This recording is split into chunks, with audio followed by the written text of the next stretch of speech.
नमस्कार संग माने जय जगन्नाथ। चलतु आज आम बनेबा गाजर सिमेई खीरी। तो से मु गोटे गाजर नहीं जाइछि, 100 ग्राम चीनी नहीं जाइछि, 100 ग्राम सिमेई नहीं जाइछि, आधा लीटर क्षीर, किछि काजू आ गोटे छोट गुजराती नहीं जाइछि। तो भल भाव प्रथमे मुझे गाजर को धोई दे तार एपट सेपट काटी दउछि।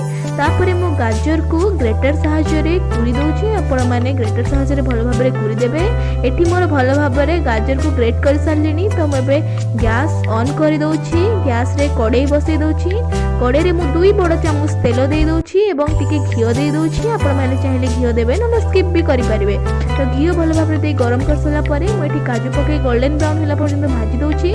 तापरे मुझे गाजर पके देली। गाजर पके सारिकी 5-10 सेकेंड भाजी दउछि।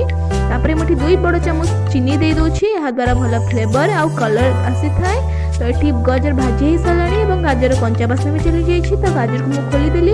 तबे मुझे से भाव में सिमेई तक पकई दूसरी। सिमेई को लो फ्लेम रे गोल्डन ब्राउन होला पर्यंत भल भाव में भाजी दूसरी।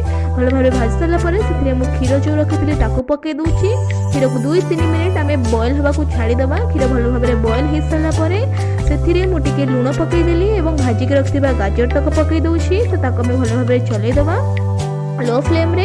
तो भल भाव चल सारापर मुझे चीनी पकई दूसरी। जहाँ बाकी चीनी थी सब चीनी पकईदेली। पकई सारापर भल भाव में गोल सारापर मुझे मिल्क पाउडर व्यवहार कर चाहिए व्यवहार करेंगे ना तो स्किप करेंगे। तो क्रश कर इलायची को पकई दूसरी। क्रश कर काजू को से भाव में पकईदेवे। तो मुझे काजू पकईदेली। तो काजू पकई 2-3 मिनिट भल भाव में कुक कर सारा पर्यंत रखिदेवे। आमर ये प्रस्तुत हो जाए गाजर सिमेई खीरी। आपण मैंने खातु निज परिवार को खुआतु एवं केमती लगे कहतु। Thank you for watching. Like share and subscribe.